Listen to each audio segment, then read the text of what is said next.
Usually, when you pick up a classic novel, especially one from the 19th century, there is this kind of comforting expectation of precision, you Well, know? totally. Like you know exactly what you're getting into. Right. You expect it to function almost like a map. You open the book, you look at the legend, you find the clearly marked moral roads, and the author points you exactly where you need to go. Yeah, you know who the hero is, you know who the villain is. Exactly. And the destination is usually like a nice, orderly marriage or some really clear moral lesson. It's a very linear experience. The boundaries are visible.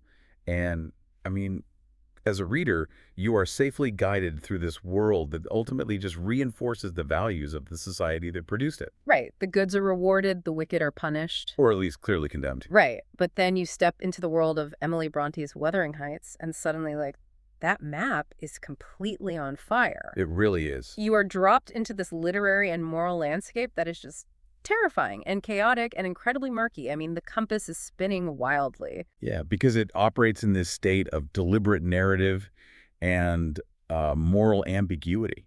It completely refuses to let you rest comfortably in any single judgment. Which is exactly why we are tearing into it today. So, welcome to the deep dive. Whether you are, frantically studying for a massive literature exam or catching up on classic literature, or if you're just insanely curious about why this book has baffled and fascinated people for over 150 years. And outrage them, honestly. Oh, definitely outrage them. But by the end of this deep dive, you are going to know exactly what this complex novel is about, how it works, and why it is built the way it is. We have a huge stag of highly detailed academic units to get through. We're covering the historical background, the mind-bending narrative structure. Which is wild. Really is. Plus deep character analyses of Heathcliff and Catherine, and basically a century and a half of critical interpretations. Okay, so let's unpack this, because we aren't just summarizing a tragic love story on the Yorkshire moors. We are going to tear the book apart to look at the engine. The Industrial Revolution, the psychological traps, all of it. Right, and the hidden ideologies. So to really understand a story that feels, on its surface, completely isolated from the real world, we first have to realize that it actually wasn't isolated at all. No, the isolation is a deliberate illusion. Yeah. When you read the book, it feels like a snow globe. Mhm. You have these two isolated houses, Wuthering Heights and Thrushcross Grange, and just like 4 miles of barren, windy moorland between them. But there's this massive timeline disconnect happening right on the first page that anchors this whole haunting story to a very specific, violent reality. Yeah, and we really need to lay out that timeline disconnect because it is super jarring once you notice it. Okay, so Emily Bronte published this novel in December of 1847, but the very first word of the novel, the date that opens the diary of our first narrator, Lockwood, is 1801. Right.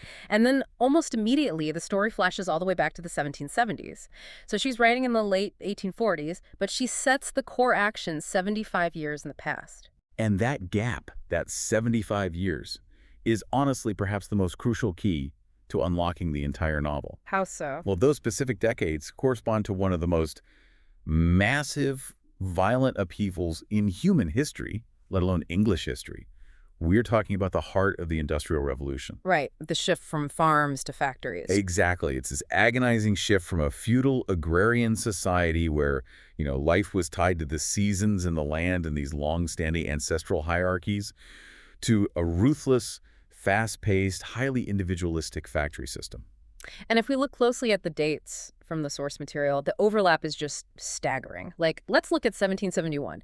That is the year in the novel's timeline when the patriarch, Mr. Earnshaw, brings this feral, starving child named Heathcliff back to Wuthering Heights. Right. And just 5 years later, in 1776, Adam Smith publishes The Wealth of Nations.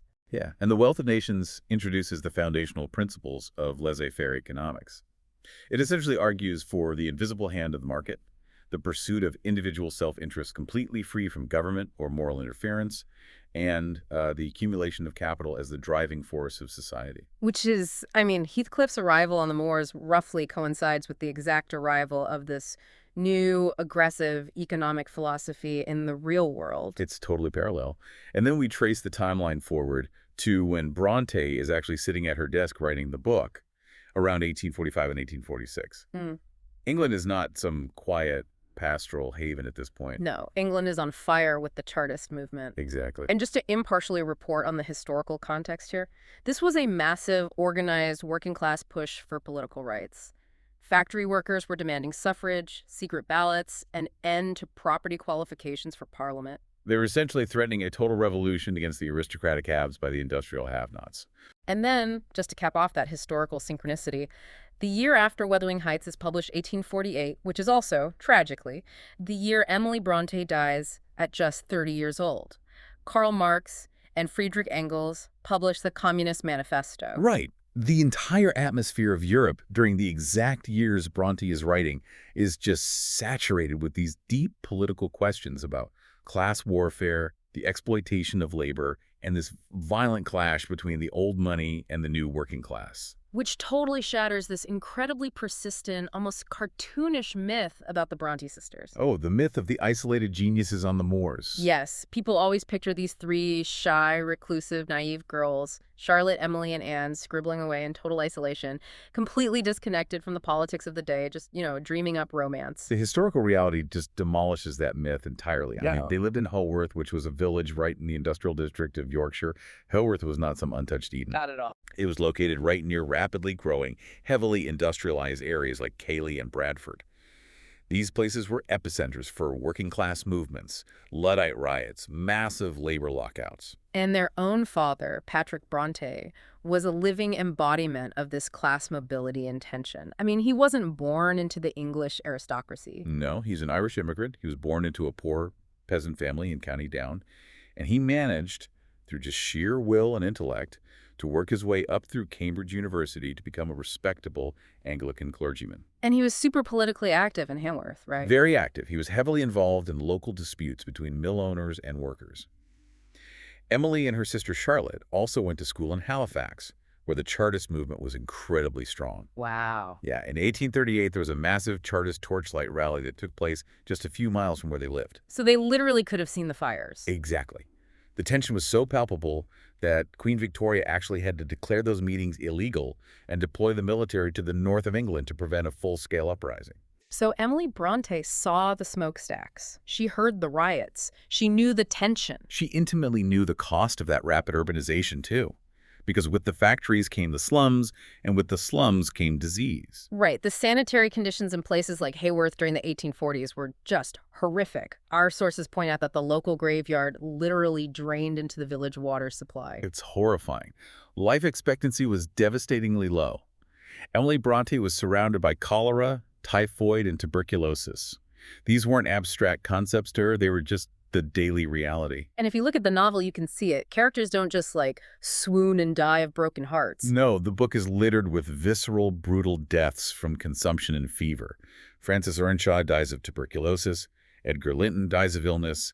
Isabella Linton dies of illness. Heathcliff is this sickly, coughing wreck who just wastes away. The frailty of the human body in the face of a hostile environment is just this constant drumbeat throughout the whole story. Which brings up a massive question, doesn't it? Yeah. If she was sitting in the middle of all this industrial grime and political riot and urban disease, why write a book set out on the barren, windy heath? Why remove the story to these isolated houses? To answer that, we really have to look at the broader cultural movement of Romanticism, which was operating as a direct reaction to the Industrial Revolution.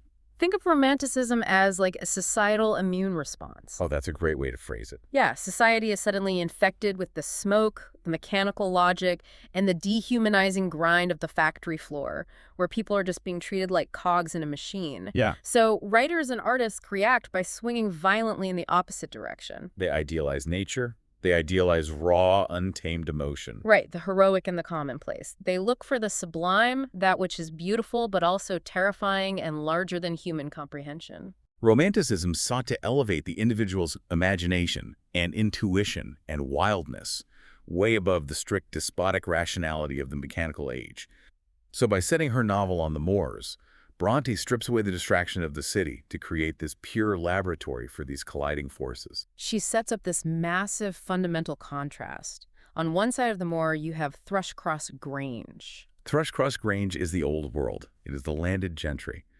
When we first see it through the eyes of Heathcliff and Catherine as children, they look through the window and they see a room covered in crimson, with chandeliers, manicured gardens, a massive library. It's polite manners, proper breeding, soft hands. It's the absolute embodiment of the ideals you would find in a Jane Austen novel, like Mansfield Park. Exactly. Mansfield Park represents the ideals of order, tradition, and peaceful continuity. The Grange is a place of civilization and law, but Bronte contrasts that aristocratic softness with the aggressive survival-of-the-fittest reality of Wuthering Heights. Wuthering Heights is ancient, sturdy, surrounded by these stunted trees leaning from the violent wind. It is raw, hostile, and utterly pragmatic. Thrushcross Grange is the old money. Heathcliff, operating out of Wuthering Heights, brings the absolute ruthlessness of the new industrial capitalism right to their front door. He isn't interested in their polite manners at all. He is interested in consuming their assets. Right. When we view the novel through this lens, Heathcliff and Catherine's defiance ceases to be just an intense Gothic love affair. It becomes a profound rebellion against the established social, moral, and hierarchical structures of 19th century England. Structures that were already beginning to buckle under the pressure of industrial modernity anyway. Exactly. So Emily Bronte is sitting on this powder keg of societal tension, the clash of the old world and the new, the reality of disease, the reality of class warfare. But she doesn't write a political manifesto. She doesn't write a straightforward chronological textbook. No, she hides all of this inside a labyrinth. And to understand a story that feels completely isolated, we have to talk about how she built the maze. Because the narrative structure of this book is notoriously, brilliantly complex. The complexity actually begins before you even open the cover. It begins with the name on the title page. The pseudonym strategy. This is so important. The book was not published under the name Emily Bronte. It was published under the pseudonym Ellis Bell, and for a considerable amount of time, Victorian readers and critics assumed the book was written by a man. And this wasn't merely a stylistic choice or a fun game. It was a necessary shield against mid-Victorian prejudices. Right. In a biographical notice written years later by her sister Charlotte, who was publishing Jane Eyre under the name Currer Bell, Charlotte explicitly explained this decision. She stated that they chose ambiguous names because they had a vague impression that authoresses are liable to be looked on with prejudice. They knew the male-dominated literary establishment would either dismiss their work with condescending praise, or, in the case of a book as violent and amoral as Wuthering Heights, just attack it with moral outrage. And moral outrage is exactly what they got, which we will definitely get to later. Right. But the pseudonym, the fake author name, is just the outermost wall of the maze. The actual narrative structure of the novel is what scholars call a Chinese box. A set of nesting dolls. One story hidden inside another, hidden inside another. If you are taking an exam on this book, you absolutely must map out this structure. It's vital. Because the reader never gets a direct, omniscient view of the events. Think about how many layers we have to cut through. First, we, the real-world readers, open the book and are addressed by Ellis Bell, the supposed author. Right. And then Ellis Bell presents us with the diary of a man named Mr. Lockwood, written in 1801. So now we are reading Lockwood's private journal. But inside that journal, Lockwood is writing down the story that is being told out loud to him by a housekeeper named Nellie Dean. And it goes even deeper, because occasionally Nellie Dean tells Lockwood about a letter she read, written by a character named Isabella. Or Lockwood finds a secret diary written 20 years earlier by Catherine and copies that into his own diary. Wait, so we're reading a diary inside a story, inside a diary, published by a fake author. Exactly. What's fascinating here is that the mechanics of this are just staggering. The novel completely annihilates the classical Aristotelian unities. The unity of time, place, and action. Right. In classical drama, you have a single plot unfolding in a single physical space over the course of a single day. Bronte shatters this. We are constantly violently shifting between time zones, spanning decades, and filtering the events through multiple overlapping perspectives. And the most dangerous part of this Chinese box structure is that we are entirely dependent on tour guides who are highly dangerously unreliable narrators. Oh, incredibly unreliable. Let's look at Mr. Lockwood. He starts the book. He is a wealthy man from the south of England who travels up north to rent Thrushcross Grange from Heathcliff to get away from the bustle of the city. Who is Lockwood? Lockwood is a pompous, conventional dandy. He is a man who affects fashionable manners and expects the world to operate according to the rules of a conventional romantic novel. He arrives on the moors expecting to find a charming rustic retreat. Yeah, he literally calls Heathcliff a capital fellow upon first meeting him, assuming Heathcliff is just a fellow gentleman of leisure who happens to be a bit introverted. Lockwood misinterprets literally everything he looks at. It's almost comical. He sees a pile of dead rabbits and thinks they are pet kittens. He assumes a terrifying, snarling dog is a sweet domestic pet and reaches out to pet it, resulting in a dog attack. Right. He sees young Kathy, who is miserable and hostile, and tries to flirt with her using polite society small talk. He expects a polite Victorian experience, but when he is confronted with genuine, raw human hostility and bad nature, he is completely horrified. He is, in many ways, the author's persona warning the reader.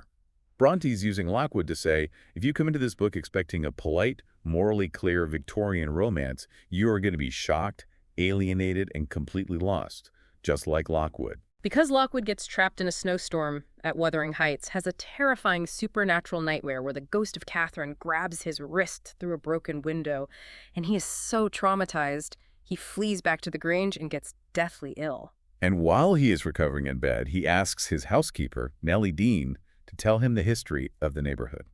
So Nellie takes over the narration. Now, Nellie is an insider. She grew up in Wuthering Heights alongside Heathcliff and Catherine. So if Lockwood is an ignorant outsider, can we trust Nellie as a reliable insider? Absolutely not. They are two different breeds of unreliable narrator. Lockwood misinterprets out of sheer ignorance and arrogance. Nellie misinterprets out of heavy, deeply ingrained ideological bias. Right. Nellie represents the conventional, orthodox, Victorian religious and moral sentiments. She is basically the voice of society's rules living right inside the house. Precisely. She likes order. She wants things to be proper, manageable, and conventional. When characters behave wildly, passionately, or outside the bounds of Victorian decorum, she doesn't just observe them, she judges them harshly. She's a gossip, constantly interpreting events through her own narrow ideology. Yes. Furthermore, she is deeply involved in the plot. She hides letters, she opens gates, she betrays secrets. So when she tells the story to Lockwood, she isn't just reciting objective facts. She is actively shaping the narrative to justify her own questionable actions and to align the chaotic events with her own moral compass. But wait, I want to push back on this, because if Nellie Dean is incredibly biased and actively shaping the story to make herself look better or to force a moral lesson where there isn't one, does that mean we never actually hear Heathcliff and Catherine's true story? Could she just be making up half of Heathcliff's demonic behavior because she personally hates him? That is the exact tension Bronte wants you to feel. The genius is that we have no choice but to trust her basic sequence of events because she is the only witness we have.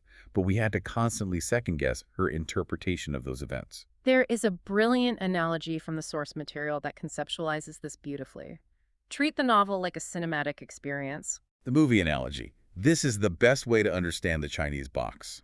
Yeah, think of Emily Bronte as the invisible producer of a film, pulling the strings, funding the project, but never appearing on screen. Ellis Bell is the credited director. And Lockwood and Nellie Dean. They are the physical camera lenses through which the audience watches the film. And as the audience sitting in the theater, you can only see what the camera chooses to frame. If the camera decides to pan away from a crucial conversation, you miss it. If the camera lens is smudged with Victorian moralism, the picture is blurry. The director uses the camera to manipulate our response. By forcing us to view Heathcliff and Catherine's overwhelming destructive passion strictly through the eyes of two highly conventional, judgmental people, Bronte highlights the absolute inadequacy of conventional morality to deal with such primal forces. Yes, the central core of the text. The true nature of the passion between Catherine and Heathcliff is actually entirely unutterable by the narrators. The narrators are desperately trying to contain a subversive, dangerous, boundless passion within a safe narrative frame. And they fail miserably. The wildness constantly breaks through the frame. It really does. Because the narrators can't truly understand the core of the story, they do what human beings always do when confronted with something powerful and inexplicable.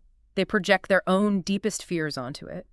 And no character gets more fears projected onto him than the absolute enigma that is Heathcliff. Heathcliff resists every attempt at categorization. For a century and a half, critics and readers have debated his exact nature. Is he a hero? Is he a villain? A demon? A capitalist?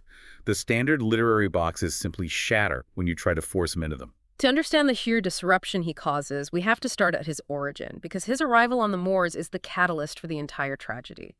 The patriarch, Mr. Earnshaw, leaves Wuthering Heights for a walking trip to the industrial slums of Liverpool. He is gone for 3 days. And when he returns, he opens his coat and he drops a dirty, starving, ragged child onto the floor of the farmhouse. Listen to the exact words Earnshaw uses to introduce this child to his wife. He says, "You must e'en take it as a gift of God, though it's as dark almost as if it came from the devil." The irony and contradiction in that single sentence are staggering. He explicitly calls the child a gift of God, associating him with divine providence. But in the exact same breath, he links him to the devil purely based on his dark physical appearance and the destitute circumstances of his discovery in the slums. And the reaction of the family is visceral and brutal. They do not look down and see a frightened, starving little boy. They instantly dehumanize him.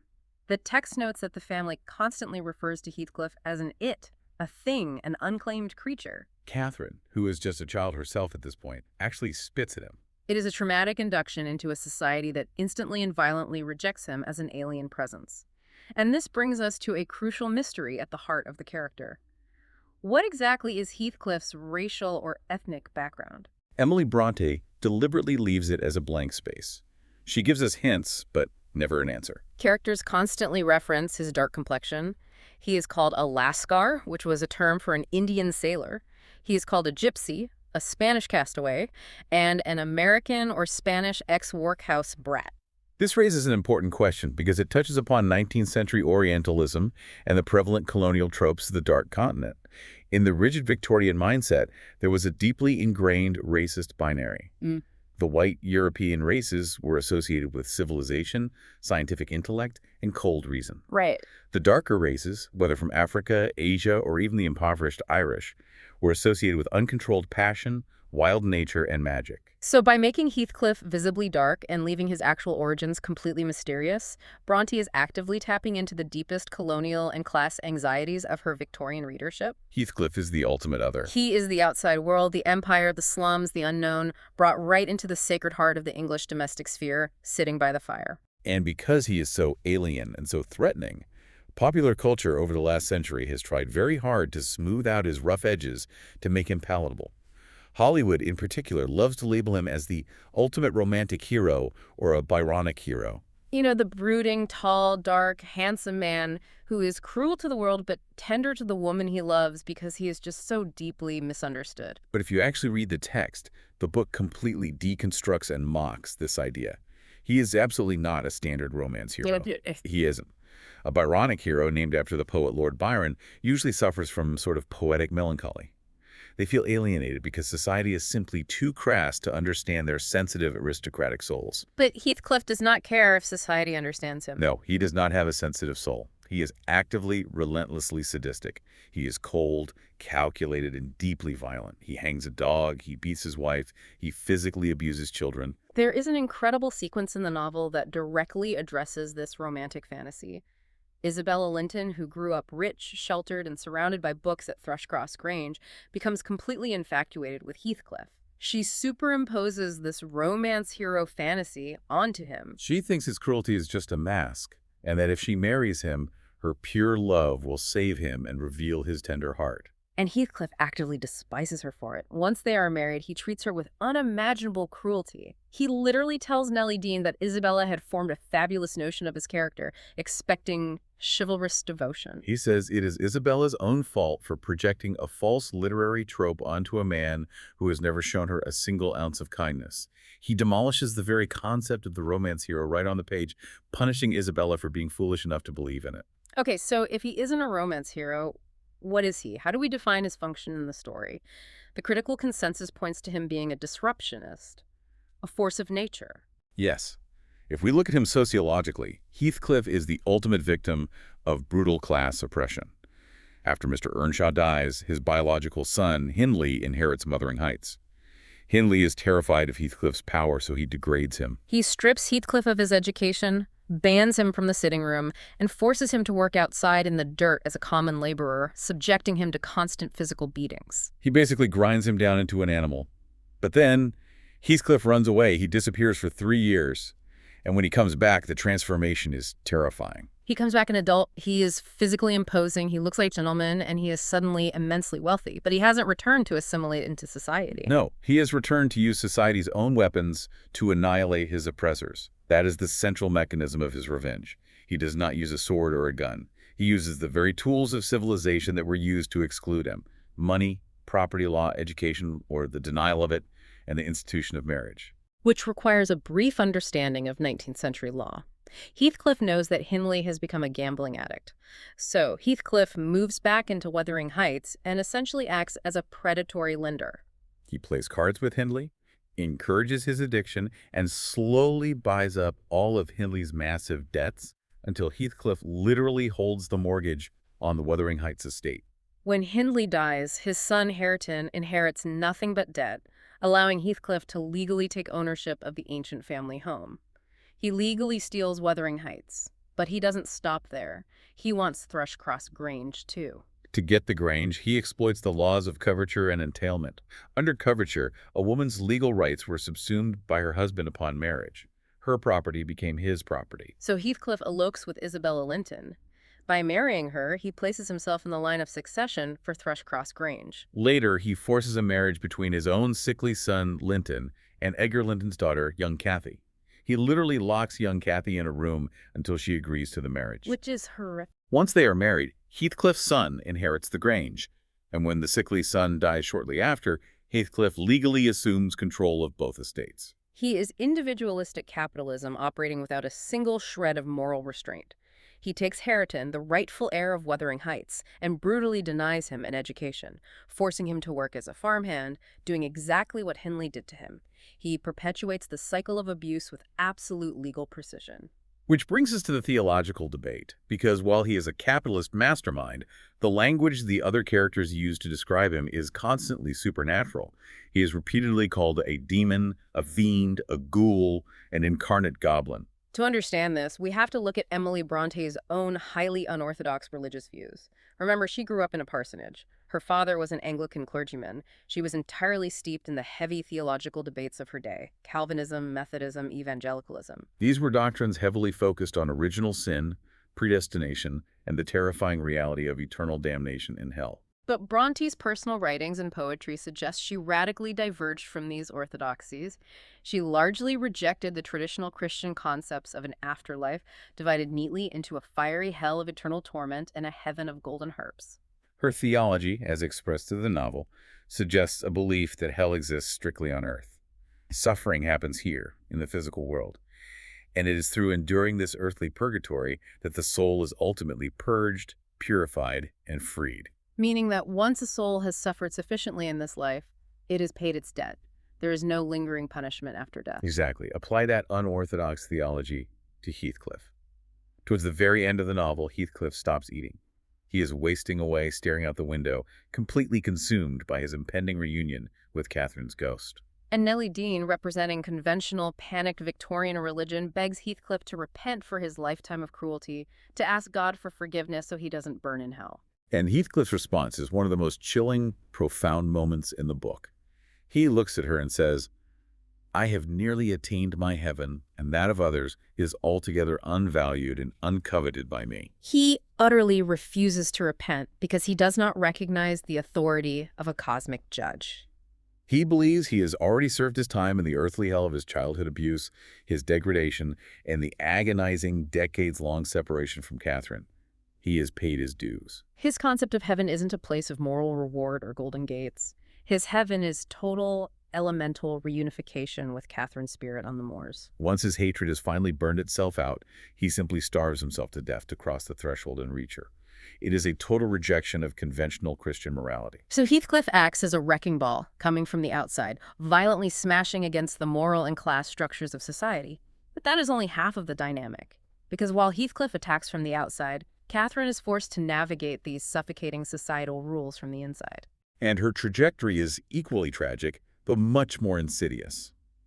Catherine's character arc is a profound, devastating exploration of gender, wildness, and the suffocating nature of domesticity. Let's trace her evolution. When Catherine is a child, she is absolutely wild. She is described as a wicked slip of a girl. She runs barefoot on the moors with Heathcliff. She defies her father. She laughs at punishments. She is entirely free of the constraints of gender. But then a pivotal, physical, and symbolic event occurs. She and Heathcliff sneak over to Thrushcross Grange to spy on the Linton children. A guard dog attacks Catherine, biting her ankle. Because she is injured, the wealthy Linton family takes her in to heal, but they throw Heathcliff out because he looks like a vagabond. Catherine spends 5 weeks recovering at the Grange. And when she returns to Wuthering Heights after those 5 weeks, she has been entirely transformed. Her brother Henley is shocked, declaring, "Why, Kathy, you are quite a beauty. I should scarcely have known you. You look like a lady now." The construct of the lady is central here. We need to dissect it. Because in the 19th century, being a lady wasn't about having an internal state of grace or kindness. It was a highly specific economic and social status defined by external signifiers. The text details these signifiers with meticulous precision. She left as a wild tomboy. She returns wearing a handsome black pony riding habit, a feathered beaver hat, a grand plaid silk frock, and burnished shoes. But the most telling detail, the one that highlights the sheer physical constraint of this new role, is Nellie noting that Catherine's fingers are now wonderfully whitened with doing nothing. Because a true lady of the leisure class does not engage in manual labor. She does not run in the sun. She stays indoors, protected and useless. The matriarch at the Grange, Mrs. Linton, intentionally commenced a plan of reform to tame Catherine. It's like she was forced through a 19th century finishing school boot camp. The wild elemental girl was shoved into a silk corset. Being a lady wasn't about who she was on the inside. It was a costume she was forced to wear, an economic status. And this taming is intrinsically linked to the harsh economics of gender. In the bourgeois society of Victorian England, a woman had virtually no avenues for independent social mobility, property ownership, or financial security. Her primary, almost exclusive avenue for survival was marriage. Catherine is educated, refined, and dressed in silk, specifically so she can become a valuable asset in the marriage market. Which explains what is arguably the most fiercely debated decision in the novel. Everyone who reads this book screams at the pages. If Catherine loves Heathcliff with a supernatural intensity, why on earth does she agree to marry the polite, wealthy, but incredibly boring Edgar Linton? Because, within the rigid patriarchal structures of her society, marrying Edgar is the only realistic, logical choice. Edgar has wealth, he has status as a magistrate, he has a massive estate, he represents safety and societal approval. Heathcliff, at that specific moment in the timeline, is a penniless, uneducated, degraded farmhand. If Catherine marries Heathcliff, she loses her social standing entirely. They become beggars. She actually has a conversation with Nellie Dean where she tries to justify this impossible choice. She delivers the famous "I am Heathcliff" speech. She says her love for Edgar is like the foliage in the woods, time will change it. But her love for Heathcliff resembles the eternal rocks beneath, a source of little visible delight, but necessary. She says she is marrying Edgar so she can use Edgar's wealth and status to aid Heathcliff to rise. It is a heartbreakingly naive calculation. She genuinely thinks she can cheat the patriarchal system. She believes she can compartmentalize her life, giving her physical self and her social obedience to her respectable husband, while maintaining her spiritual, elemental bond with her outcast soulmate. But the system doesn't allow for that. You can't have both. You absolutely cannot. The sociologist Paula Morantz-Cohen provides a fascinating analytical theory regarding this dynamic, calling it the nuclear family triangulation. Let's break down how that triangulation actually functions in the text. Cohen argues that Catherine attempts to mediate between two fundamentally opposing, irreconcilable forces. On one side, she is bound to Edgar Linton, who represents domesticity, order, civilization, and the rule of law.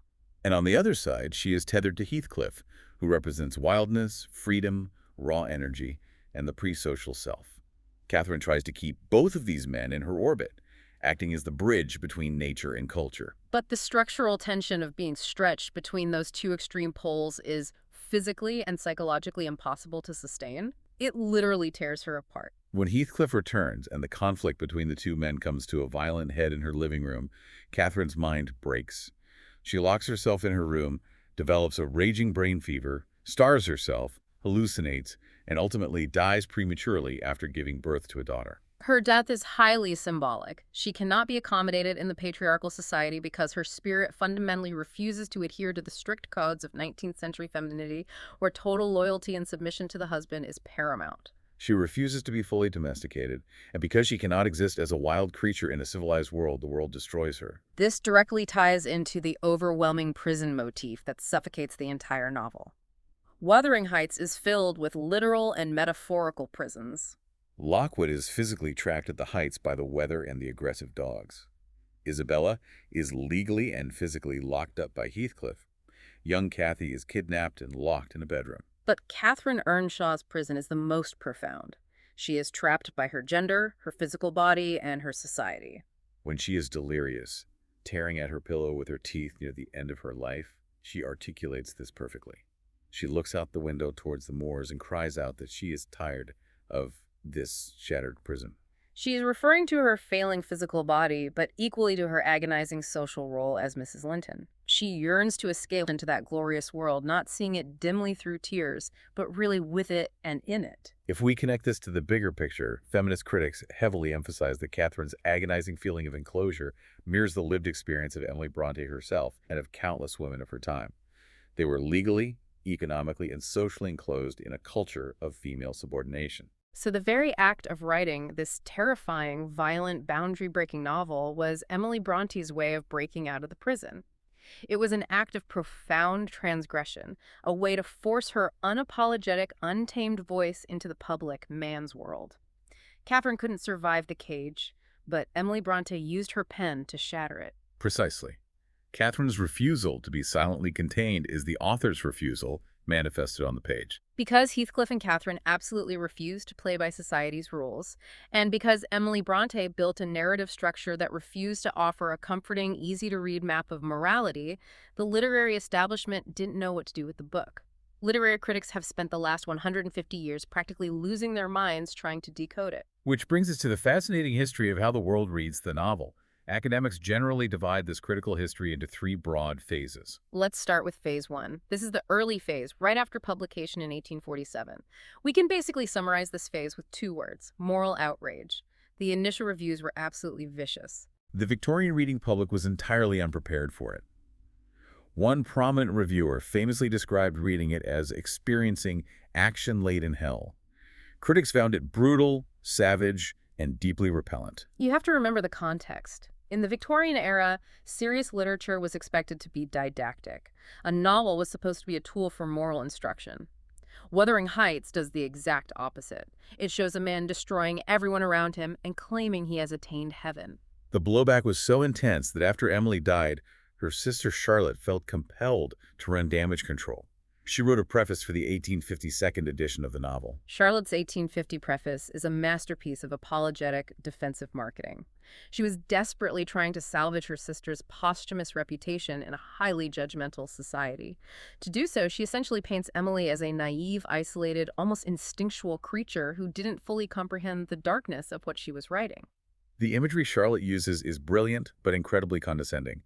She writes that Emily was like a sculptor who found a block of granite on a solitary moor and just started hacking away at it with a rude chisel. She claims Emily was merely channeling the savage nature of the Yorkshire landscape and its rough people, completely unaware of the horrifying masterpiece she was creating. Charlotte is basically pleading with the public, "Please don't be mad at my sister. She was just an isolated, uneducated genius who accidentally chiseled a terrifying goblin out of a rock." It was a highly effective defense mechanism at the time, and it helped soften the public's view of Emily Bronte. But tragically, it cemented a false narrative that lasted for decades. It created the persistent myth that Wuthering Heights was an untutored, primitive outburst of raw emotion, rather than what it actually is: a highly structured, meticulously planned work of literary genius. It takes almost a century to fully correct that myth, which leads us into the middle phase of criticism moving into the early and mid-20th century. This is when critics finally stop clutching their pearls about the swearing and start actually looking at how the book is built. This is the era of the formalists and the new critics.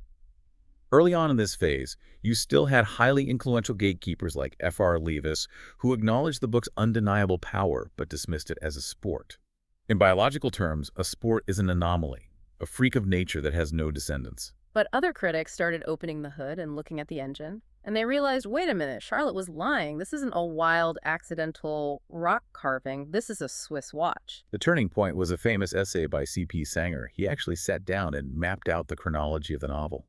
He proved that the timeline, spanning decades and generations, is meticulously, perfectly calculated to the exact day, month, and year.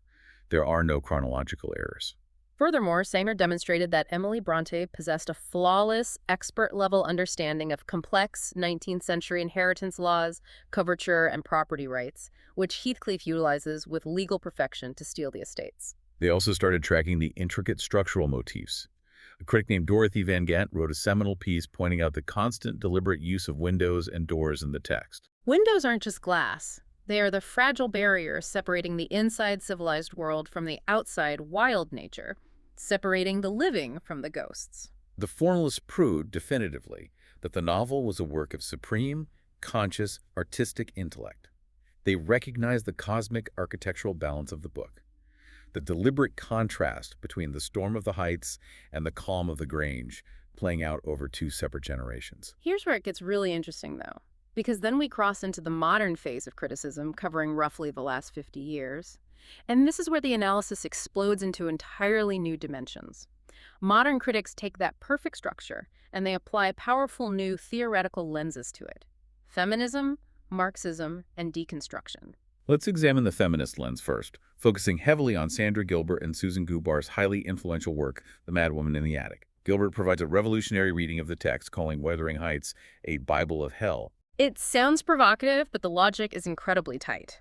Gilbert takes the classic patriarchal Christian myth of the fall Adam and Eve being cast out of the perfection of the Garden of Eden for sinning, and argues that Emily Bronte flips it completely upside down to describe the female experience. According to this feminist reading, Catherine's fall is not a fall into sin or degradation.